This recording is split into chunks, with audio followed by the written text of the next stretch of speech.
Hey everyone, this is Daniel Lee, and I'm here with Kevin PewPewU Toy, a Marth main from NorCal who has accomplished a lot in doubles and singles for Super Smash Bros. Melee. And we're here to ask him a few questions. So you've had quite a career, and in the beginning days, we didn't know who you were. You were this guy that just practiced. You were this hidden boss before hidden bosses were a thing. So how did you start getting so good out of the blue? Well, I don't think I was like a hidden boss on purpose. I think a big problem was like just tournament attendance. But it was interesting because, there's SFAT, and he would attend lots of tournaments, and I would play with him, as he was attending these tournaments. So I was kind of getting experience from him and the people who were like around us, so like our school friends. And then eventually, I don't know, I started attending more tournaments and then just got more into it. So I want to hear the story, actually, of how you and SFAT first interacted and how you guys first started playing Smash together. Okay, so we were in the 6th grade. The first semester of 6th grade, we had PE class together, and I was friends with a person named Calvin. He was longtime friends with a person named Calvin, and a common interest between all three of us was Smash Bros. Completely casually. Pretty much at this point it's the party game for us. I think the tipping point was just he invited both of us over completely by coincidence to play. And, Zach and I were just acquaintances at that time, and then we just got to know each other by playing. And then over time, you transitioned from the party game aspects of it to, hey, there's techniques. How did that come about for you guys? So I mentioned Calvin. It was actually his older brother, Chris, who got the three of us being Zach, myself, Calvin, into it, into like advanced techniques. And I remember he sent us Advanced How to Play by Whack 17 or something like that on YouTube. And we realized that there's like a scene, realized that there's more depth to the game. And I think the initial draw for us was just the depth of the game, how we could enjoy it on another level, and then eventually we decided to challenge ourselves for more tournaments. I knew SFAT first because he beat Zoo at an event, so in my mind, PewFat was not a thing, but for whatever reason, you guys really loved doubles early on, and why was that? I'm not entirely sure why we were immediately attracted to doubles. At the time, it kind of felt like it was just right because we were, same age, attended all the tournaments together, so, we might as well team. And so that's why we've been teaming for like 10 years, and, we didn't have anything serious in mind until we got like good. But I think it was just, as I was saying, another way to enjoy the game. What was the first Hallmark victory for you guys as, PewFat? It was at a Quack Fest, and it was against Hellenic and Zelgatus, or the Germ? Hellenic and Zelgatus, I believe. And it was just grab up smash, grab up smash, grab up smash, the whole entire game. And we got that win, and people were like, oh, like, who are these guys? And then we didn't get another, like, good win for, like, half a year because, tournaments were scarce back then. And then we didn't win our first tournament until, like, 3 years of playing. So one of the things that you brought up was that Zach could go to tournaments, but it seemed like you couldn't. Was there a reason behind that? Yeah, it was mostly parents. And also I had to go to Chinese school on Saturdays. So, like Chinese school on Saturdays take up, all the way to like 1 o'clock, and tournaments, start at like 10 or something. So the schedule just wasn't going to work out that way. And my parents were also just kind of like, video games, like, you don't need to leave your house to play video games. Like, it's fine. And I'm not like the kind of guy to like lie to my parents or like, oh yeah, I'm going to go hang out with some friends and really go to a tournament. But maybe I should have, but yeah. I remember at one of the Apexes all the way in the East Coast, to give context for people at home, you're from NorCal, going all the way to the East Coast was this monumental thing. Yeah. So how did you end up manage to get there? Actually, luckily enough, there were charitable people in the community who really wanted to see me play. And I think the first time that I ever went to Apex, it was on Eric Lee Violence. He was the one who paid for me and Zach, and I believe Alvin at the time, L. And yeah. I heard there was a permission slip or an official document. So I had to get Alex Strife to just, give my parents a little, note to just be like, hey, this is legitimate, and, we're serious about having your son here, and, we would be thrilled if you could just, freaking allow him to come. So I'm trying to, picture back about, 5 years ago when esports weren't as big as it was now, trying to be a parent, play the role of, fictional parent. And I can't even imagine what that's like. So how did your parents respond to the letter and the fact that you were getting paid to go there? Or well, I had already, getting paid to go there was already pretty much enough for them. And the letter from, the tournament organizer was definitely just like the cherry on top. I think they were already going to let me go at that point because, I just expressed to them that I really wanted to go. And, I wasn't 13 years old anymore. I was 16, 17. So, I somehow could somewhat manage on my own. But, their parents, they wanted to know the details, who are you flying with? How are you getting there? Give me the phone number of whoever you're staying with, all those kinds of things. And, I obliged and gave them all those things because, they allowed me to go. Yeah. I remember, I wasn't there during the earlier years of those interactions of when you started playing Melee, but I do remember it was after Apex 2014, and your parents said, how did you do against Mewtwo and so it seemed like they warmed up, and so can you tell us about that transition? Yeah. I'm not really sure when they warmed up. I think it was around 2012, 2013, when I went off to college too, and I think they were just willing to accept it and willing to learn about it. And so, I'm not gonna bombard them with information, but I at least tell them, updates on me and the scene. And so then they learn names like Mewtwo King and Armada and Mango. And, today they're very supportive, and, those household names, they still throw them around and whatnot. And I know they're gonna ask me how I did and who I fought and whatnot. So I'll tell them I fought Mango. Yeah. I remember at Genesis 4, they actually showed up because it was in San Jose. Right. And I remember you had this big conversation with them, and, both of us, coming from an Asian culture where academics are very highly valued, it must have been a little bit of a struggle for you to try to bring that out into light. But can you talk about the discussion you've had with your parents in regards to schooling and gaming and where you want to go?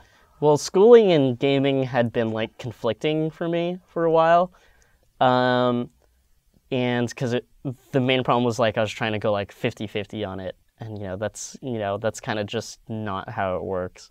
So I didn't go to school for a year and a half, and I just focused on getting on a team, starting my professional career as a smasher, and once that all worked out, then started going back to school and whatnot, which is what's happening now. But, I mean, they're definitely, not too fond of choosing video games over school. And I think right now, they see, I'm trying to work on school and whatnot, so then, they're also, in turn, more accepting of, Smash right now, because they know, school's a focus as well, so. So I guess going to the Melee side of things, what do you want from yourself as a person and as a player? Well, I'll start by saying, okay, from the player side, I definitely want to just be the best team in the world. I just want to have that title, because no one really has that title right now. It gets passed around every few months, Team UGS, sometimes PewFat, sometimes Four Leaf Mango.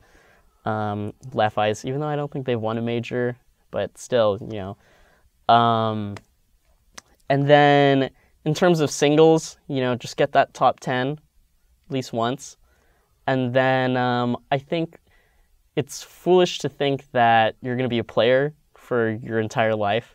I won't be playing like professionally when I'm like 45, and so, from a community standpoint, I definitely want to like be more involved on the back end, and so try to like, the easy answer would be like Smash GG or something like that, working like in the industry. But if it's Smash GG, if it's like a esports organization, I think it'd be cool. So I know that Smash is big in your life, but I know that you have a bunch of other interests too. Can you talk about that a little bit? Well, right now I'm actually like trying to focus on like personal health, just like physical health. It's something that like that like a lot of Smashers neglect. And I'm not talking like hand health and wrist health. I just mean like your whole body. So that's like eating right and exercising. And so, in the past when I had been exercising, it was always like, the gym or like sports. But now I'm like trying to go for something that's kind of like what my dad used to do, just like running. And he used to do long distance running. I can't do that immediately, but I'm going to try to work my way up to that. Also been focusing on trying to get better at cooking, just like a little hobby, and school. And, I love music. I always talk about music. I can talk about music with like any of the Smashers, even if some of their music taste sucks. But yeah. What's your go-to dish when it's like a Friday night and you have a date night? I can cook some really good salmon. Okay, I can cook this salmon with butter and dill and lemon, and I usually like to have like asparagus and then maybe some like potatoes, and it's like, oh, it's so good. I'm sorry, I totally just slapped the mic, but it's really good. You're just so into I am into it. How good the salmon is. Yeah. In the history of, esports players and cooking, we've had microwave accidents and fires come out. Right. Anything that catastrophic happened to you? I mean, I've definitely burnt things, but burning things, everyone burns things, but I haven't typed in like an hour instead of like 1 minute into my like microwave pizza or something like that and just set the house on fire. So no. No like fatal accidents. Speaking of date nights and all that fun stuff, you're one of the few a bunch of Smashers have relationships, whether they're inside the community or outside the community, but you are actually seeing somebody that actually, plays pretty competitively. Right. And how's that experience been? It's been amazing. Honestly, really amazing. It's cool because, you go to these events with that special somebody, and it's not like, if I had been dating someone who wasn't involved in the community, it might be like they're like witnessing my experience. Whereas if I'm with her, it's like she's having her own experience at this event, and I'm also having my own experience, and then, we can share that, which is awesome. And it's also really cool that she's like willing to hear what I have to say about the game, someone that I can just like talk to about the game, like the in-depth things, like some things that like are like very abstract that I just like come up with, or teaching. I really like to teach like Smash things. I have the whole like YouTube channel and whatnot, so I really like to like go into the lab and like grind stuff out with her. Yeah, it's fun. So I know for me and all my practice partners, because we're so competitive, it gets really salty. Do you guys like have arguments over the game, or maybe like one session just doesn't go a person's way? Do you guys like go back and forth? Or well, I mean, she doesn't expect to like beat me. It's not that she's like given up, but it's like she just wants to learn from me. So, and I want to teach her too. So it's not like there's like any salt about results of the match and whatnot, but there are definitely times where like we have like butt heads on like how we view the game or like teams, but that's how it goes. And, you move past that and you learn from it. So it's good, ultimately. You mentioned tutoring. Have you ever gone to tutoring service of players, or do you just kind of manage the YouTube channel and just kind of go like, if anyone has questions for you, just kind of answer it? I'm not really a fan of like tutoring.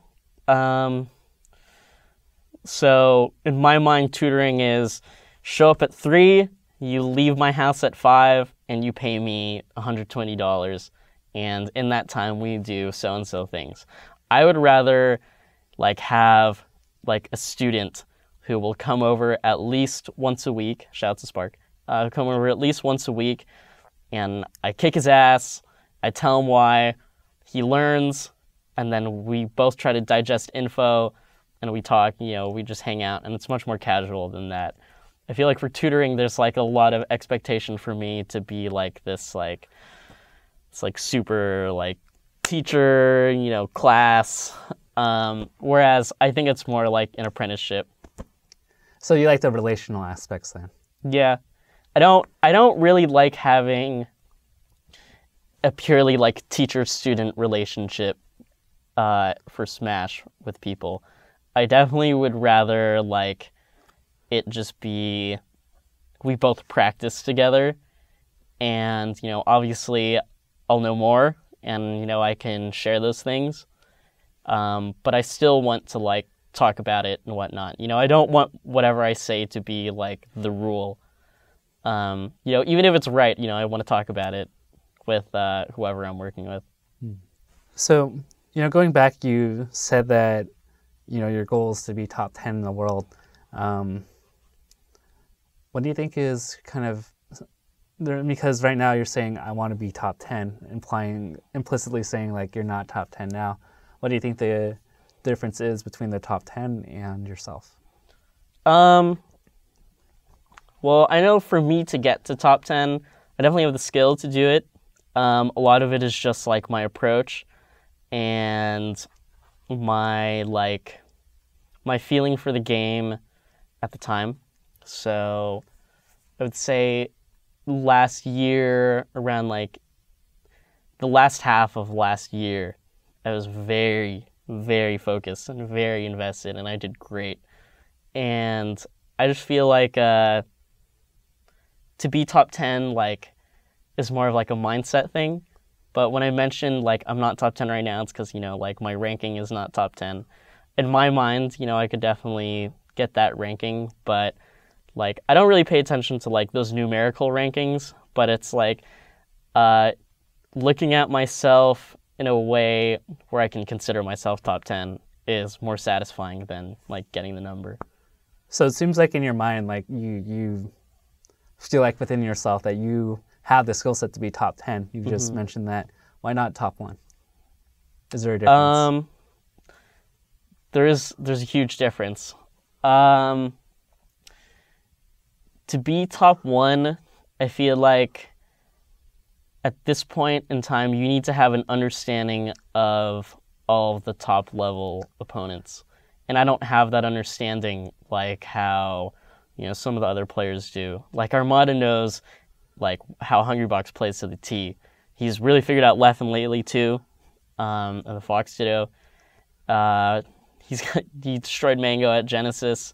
And I think, to be number 1, you really need to be able to know like exactly how a person's playstyle is, so Adam probably knows the playstyles of like almost all of the top 15 players to the T, and has a good idea of like most of the top 30 players.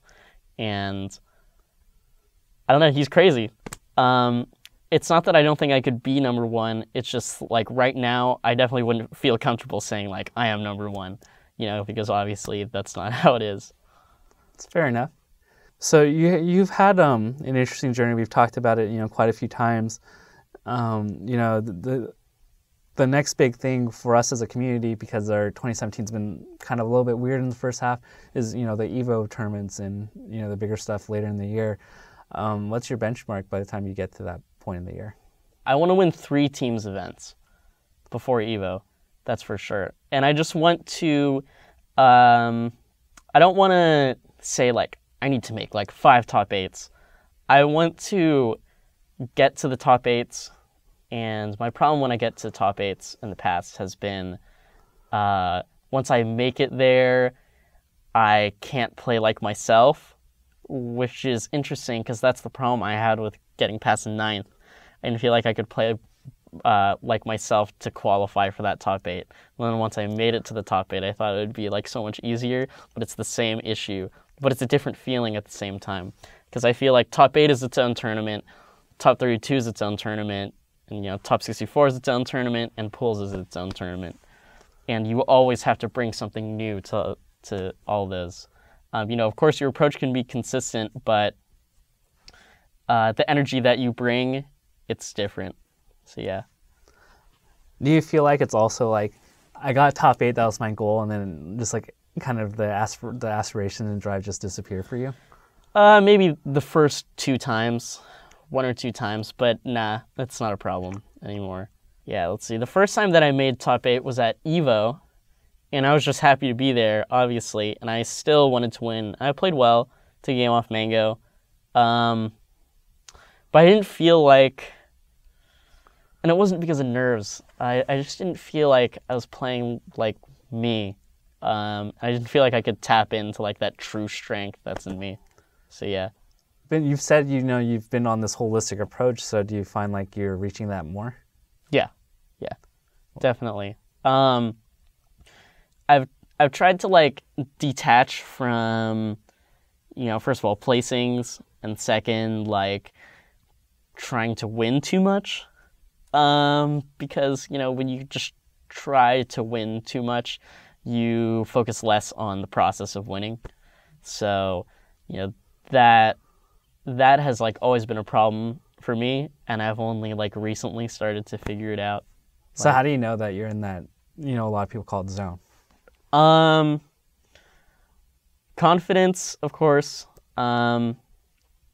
Just my ability to maintain that like killer pace that I can play at, and also just like maintaining like my aggressiveness. Because a lot of times, like if I'm feeling uncomfortable, then I'll like back down. It's like very fight or flight. I feel Smash is very fight or flight. And sometimes I make like bad decisions, but at the same time, like I'm not afraid to like make decisions. I think that's the key. What's something that people don't know about Kevin that you would like to share with people? Jeez. I'm a secret introvert.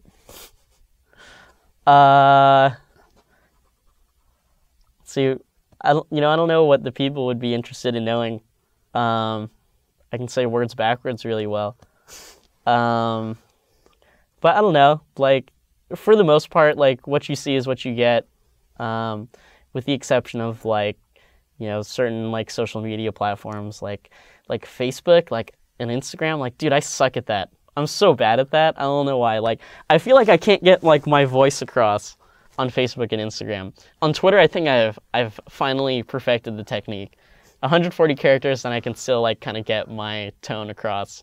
But yeah, I don't know. I'm an open book.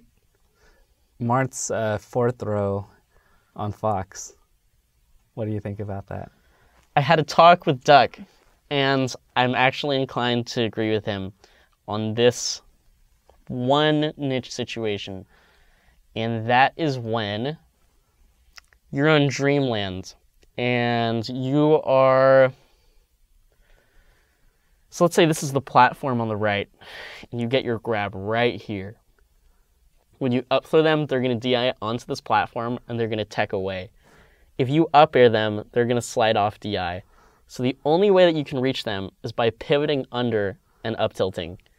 In that situation, I would like to forward throw, to put them under the platform where I can actually get a better kind of, a more like guaranteed punish. So I don't have to like pivot up tilt, like that's ridiculous. But actually, Drug Fox did teach me something that I don't want to tell the world because I think it's awesome. And that might change my view on it, but I have to go into the lab. I see. So for you folks at home, PewPewU is a 99% up tilter, or up throw into combo. Pretty much. Yes. And not just on Spaceys. Like, I up throw like every character, pretty much, except for like Falcon. Because Falcon's a heavy, fun character to deal with. Yeah, he's so much fun. Well, that wraps up our interview with Kevin PewPewU Toy. Thank you for listening at home.